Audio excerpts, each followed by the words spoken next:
I've always had a bad dream about standing in front of a large group of people dressed completely differently and having a podium that's too short. I need like another one under that. All right, that was great. I appreciate being allowed to be here. The story I brought today is Brother Frankenstein. It is an Amish science fiction story, and I figured I probably ought to explain that a little bit. I know there's a Q&A section maybe later that everybody's going to want to ask questions. But I wrote a story in 2014 called Pennsylvania, which is an Amish sci-fi story that kind of became a little popular. And at the time, one of my good friends, Nick Cole, who's kind of famous for the Wasteland saga, he wrote Old Man of the Wasteland, which I highly recommend. We were talking about what kind of stuff we might want to do next, and we came up with this crazy, crazy idea that became Apocalypse Weird.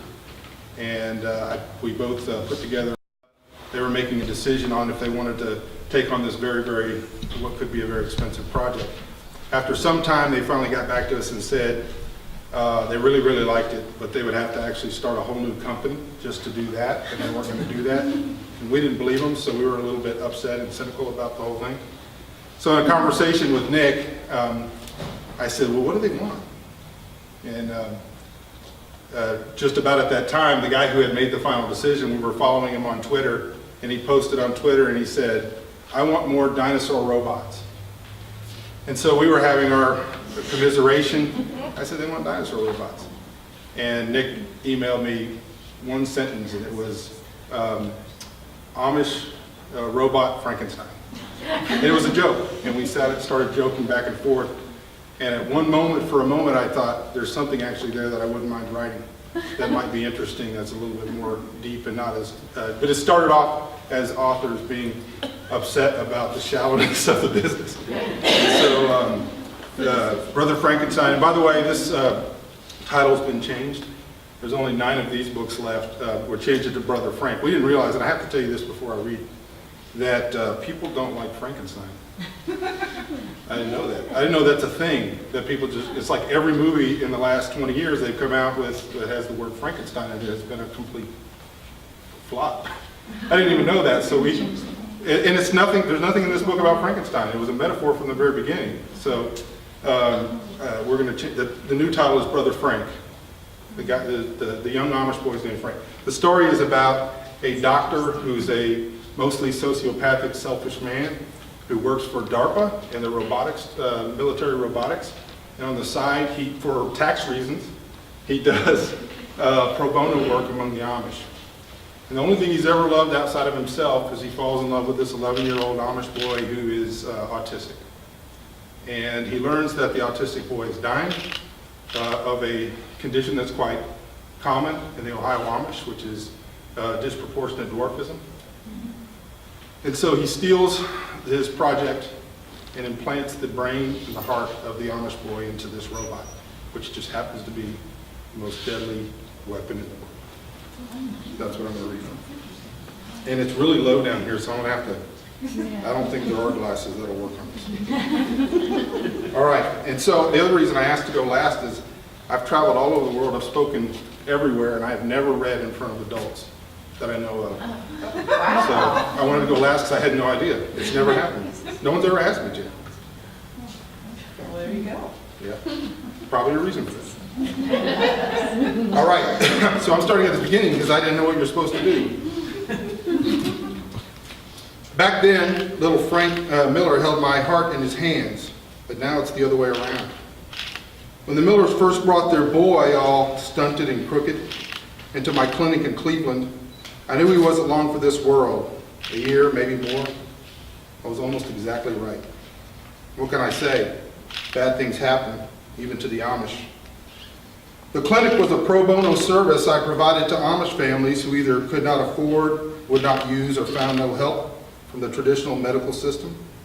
I did it, the pro bono work, for myself mostly. For the prestige and for the philanthropic credit, and for the research too. And then there was the tax breaks. I could hide a lot of income by running a free clinic. I'm no saint. But for some reason I can't explain, I loved Frank from the first time I saw him. Or maybe it was pity. I can't say I know enough about love to know the difference. Didn't take long for me to realize that Jonah and Ellen Miller were losing Frank to a condition caused by disproportionate dwarfism, a surprisingly common trait in some of the Amish communities of Ohio due to the tight and shallow gene pool. But that's not all. Frank wasn't just short and bent. He was autistic too. Is autistic. Present tense. It's not like he's dead. Only his old body is. For now, Frank still has a shot at life, and I'm the only hope he has. The boy was only moderately autistic when I met him. Autistic enough that it made treating his other health problems even more difficult. Not that there was ever much hope for Frank. It hurt me to say this then, and it hurts even more now. But Frank never had a chance in his old body. He was going to die no matter what. I was only doing the free doctoring bit part-time, and as I said, helping the Amish wasn't even one of the main reasons I was doing it. I'm just trying to be honest here. That first day, when Frank came in with his parents, I saw how insurmountable his troubles were. His crooked little body, his fractured mind, rocking back and forth and gripping two big bolts in his malformed hands, his body already showing signs of the genetic afflictions that would kill him. He said prayers when he got worked up or when something riled him, sometimes in English, the prayers, but usually in Pennsylvania Dutch. And he only communicated to me after I'd been working with him for over 6 months. Before that, he'd submit to examination, but that was all. There was no relationship or communication between Frank and me at the beginning. And at that first meeting, it was like I didn't exist to him. I probably didn't. But eventually I broke through, and as unbelievable as it might sound, Frank and I became friends. Not that I was doing it all of this because I'm some kind of angel. I'm not. I had selfish motives then, and I have selfish motives now. I've said that already, but it's true. I try not to lie to myself, but I did love Frank. I do. The first time he spoke directly to me, he looked me in the eye and asked me if I knew what it was like to die. That question is harder than it seems. I've seen men die up close, and I've been responsible for deaths too. I'm a doctor and a scientist, and I work for the government making weapons that kill people and break things. Death is a part of my job. It's my business. It's why I drink so much. It's not the genetics. My father was a teetotaler, and so was his father before him. My mom would drink a glass of wine at parties, but I never saw her drunk. Believe me, if I could blame my problems on my parents, I would. Mother says you might be able to save me, Frank said to me, after the first time he ever spoke directly to me. 6 months into our relationship, and I've been seeing him 3 or 4 times a week. Suddenly he talked. I'll do my best, I said, but even then I knew. His eyes met mine in a moment of clarity, a moment of prophecy. You're not God, you know. Yeah, I said, I know. Frank half smiled then. No one else would have called it a smile. It was just a glint in his eyes and a slight upturn at the corner of his mouth, but I could tell he smiled. I'm going to go to heaven, and when I do, I'll be big, he said. I know, Frank, you will. But we're going to try to keep you here a little bit longer. Is that okay? Frank shrugged and began to rock back and forth. He gripped his comfort bolts, one in each hand, and he looked up at me again. You're not God, you know. And that was it. The light went out, and I was dead to him again. The next time he talked to me, he told me how to milk a cow. We became friends, Frank and I. Sometimes when he'd see me, he'd drop one of his bolts and take my hand in his tiny grip and hug my leg. His head came up to my waist. By the end of that year with Frank, I was enamored with him, and it wasn't easy. He often had his events and his fits, but he was the most beautiful soul I'd ever met. And I'm being totally honest. And if I'm being totally honest, I have to admit that I was jealous when Frank talked to God. I'm a scientist and a doctor, and as far as I was concerned, I was a God too. I'd take life and I could give it. Isn't that what gods do? That mindset was probably the root of my problems, but who knows? I'm no psychiatrist. I was drinking a lot then. I still am, but I was then too. Frank was the one beautiful thing in my life, the one shining light that kept me from putting a pistol in my mouth or jumping off a bridge. Everything else was darkness. And that was about the time at the end of that first year when what I had known since the first day I met him became painfully obvious. Frank was going to die, and soon.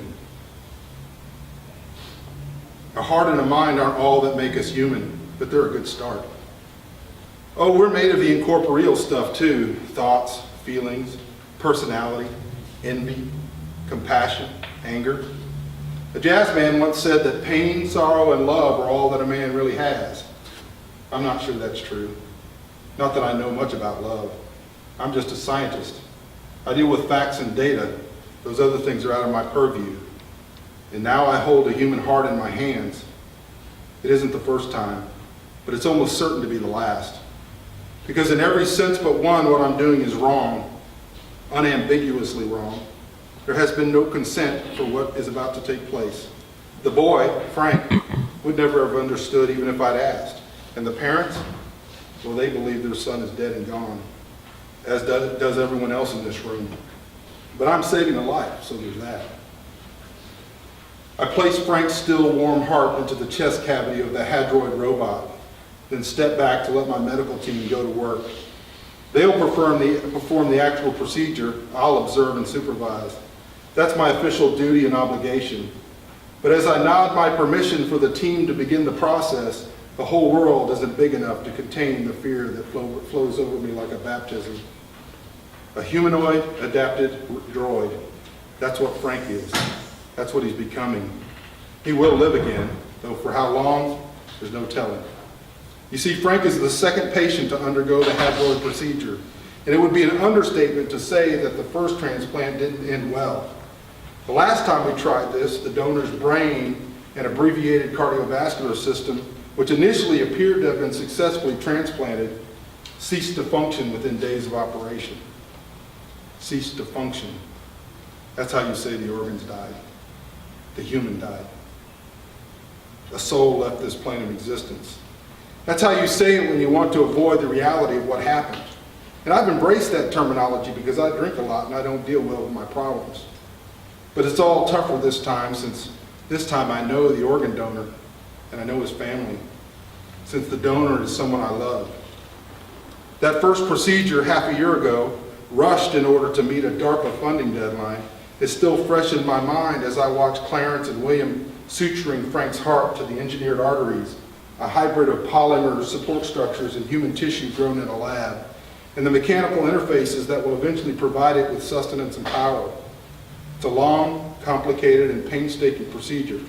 It feels doubly so when you know your patients will die anyway.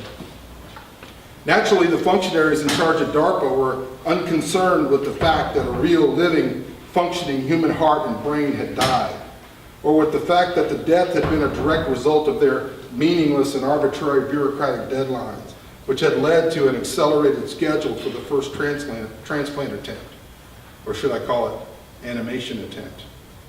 After all, what we're doing is much more than a transplant. We're trying to bring a robot to life. Or maybe we're trying to use a robotic body to keep a young boy's heart and mind alive. Which is it? I suppose that question is something that will torture my soul for the rest of my life. But DARPA, well, DARPA, the Defense Advanced Research Projects Agency, is government. There's no soul there to be tortured by moral questions. So rather than being sad about the death of a fellow human being after the first failed Hadroid procedure, the ghouls at DARPA, truly heartless and robotic, only without the promise of applications beneficial to humankind, ordered that a second test be initiated within a year. That year is only half over, but what else can I do? 6 months in, just a few weeks ago, was when I became convinced that Frank was dying. His heart and mind are fine, but his body is killing him anyway. If I hadn't moved quickly, Frank would already be dead, permanently and irretrievably dead. The kind of dead we used to think of as dead before science started to blur the lines. At least this way, my little friend has a chance. I tell myself that whenever I try to convince myself that I'm doing this just for Frank. A small, almost inconsiderable chance, but a chance nonetheless. I look around the lab, a place I've treated as home for the last few years, and there is Frank in the center of it. And I know that whether he lives or dies, everything else I have is gone. The entire program, everything I've worked for in the Hadroid project, the years I've invested, It's all gone either way. What I'm doing now is not something that you get forgiven for. Sweat runs down my face and I wipe it off with my sleeve, and maybe there's a tear there too. But I'm not sure whether the tear is for Frank or for everything else I'm poised to lose. You see, when I'm forced to face the truth, this is really all about me. Yes, I want to save Frank. I love the boy, and I always have. Still, my selfish motives fly up and hit me in the face if I think about it long enough. I'm trying to save Frank because he is all that I have in the world. The second test was rush 2, just like the first one. Only this time it wasn't DARPA that was responsible for the accelerated schedule. It was me. And I will be the sole responsibility if I fail. If I fail to animate the first living, breathing, thinking, humanoid, robotic creature, and even if I succeed, even if Frank lives for a few minutes, or a few days, or a few years, I'm screwed. I fast-tracked this second operation the minute I learned that Frank was going to die. How dumb is that? I threw out every protocol, every requirement that I've established for a donor. I threw out everything, including my career, all I could do to save the life of a friend. There I go, lying to myself again, as if I did this just to save Frank. I'm shameless. Maybe I'm just trying to save myself. And that life that I'm saving is so tenuous, so precious. It's not likely to be saved in the long run anyway. But I guess in the long run, we're all dead. That doesn't change the facts. What I'm doing is stupid. It's career suicide. I'll certainly lose my license to practice medicine, and that's if I don't go to jail, or worse. Maybe you think I did the pro bono doctoring among the Amish because I'm a really good person. No. I did it because it helped me get grants for my work, and because I got to keep 100% of the data I gathered for my own research. Money and information, that's why I do free work. What I did, it helped a lot of people too. The Amish work did. I mean, I do care for these people. I'm not a complete sociopath. And treating the Amish is always interesting. Some plain people have no problem using advanced medicine. Some use it only reluctantly. Some not at all. The Amish are not the monolithic cult of sameness that many people think they are. Every district, every group, every family, they're all different. The problem is, what I'm doing with Frank right now, well, strictly speaking, it's not medicine. It's monstrosity. That's the only way I can think of to say it. I'm building a monster. The Amish wouldn't approve, and no one else would either. Truth be told, I probably considered this solution even before the first transplant, back when I first learned that Frank was dying. But I pushed it out of my mind. We already had a more suitable donor subject, an adult, someone who had volunteered to be used by science, someone who'd made a choice, someone who had no family, no ties to the world he might be leaving.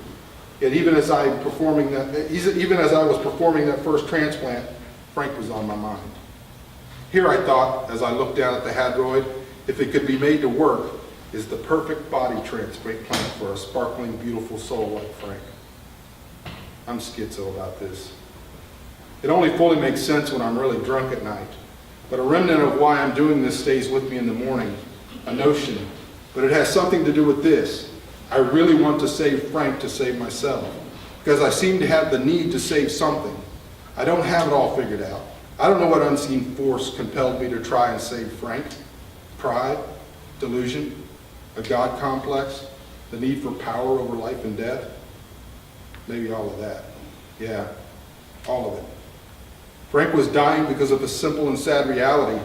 His brain, heart, and vascular system are growing too large for his body. Or you might say he has died, or will die. The time sense of all this is difficult. His body is already buried and in the ground. There was no saving Frank, at least not in his old body. Modern medicine had pronounced him incurable, and I concurred, because what Frank really needed was this whole new body. And I'm probably the only doctor in the world who can provide what he needs to survive, a full body transplant. Now, people have received robot hearts before, not even remotely the same thing. I'm helping Frank survive. Even that may not be an entirely accurate way to describe what I'm trying to do here. It all made so much more sense last night, after 7 scotches and a bottle of Cabernet, and me laid out on the floor of my kitchen, the cool travertine helping the room to still. My thinking about the funeral and lowering Frank's little body into the ground. You see, the Millers believe that their little Frank has already died. I used my government security clearance to harvest Frank's brain and heart just before his body killed him. I've kept his organs alive artificially since then. We couldn't keep them alive indefinitely, but we needed some time to make certain the hadroid was ready. We've made improvements. We've fixed what we thought needed fixing. And while all that was going on, I attended Frank's funeral. I watched his family bury their boy. I stood with them and told them how much I'd miss Frank. Part of me is so invested in the science of the hadroid and the immense potential of humanoid robotic defense applications that I'm willing to accept the price that must be paid. Imagine an army of advanced robotic soldiers who can think, initiate, create, adapt, and empathize like a human, but without a human's physical limitations. Or what if you could enhance a human soldier, provide him with a computer to aid regular brain function, and install machine defenses to make him terribly difficult to kill? Sure, movies and TV have taken a crack at it. The $6 Million Man was an early Hollywood take on the idea, and RoboCop, both the original and the suckier remake. Frank is alive. And the note from DARPA, that single sheet of bureaucratic memorandum, is going to change everything for everyone involved, especially me. After all, I had a career and a life that both now seem to me, because of this memo, to be over. I knew I'd end up on the run, but I thought I'd have more time. The memo orders me, Dr. Christopher Alexander, to kill Frank. Actually, to never vivify him in the first place. The program has been killed. Maybe they found out I'd moved forward with the operation. Or maybe some officer or agent somewhere needed to start shoveling money into some other off-budget ops or something. Who knows? Governments start and drop programs all the time. It's the way of the beast. The why doesn't matter. All that matters is that funding has been pulled for the whole hadroid program. Any evidence that the project ever existed, including Frank, is to be destroyed. And I don't plan on letting that happen. God help us.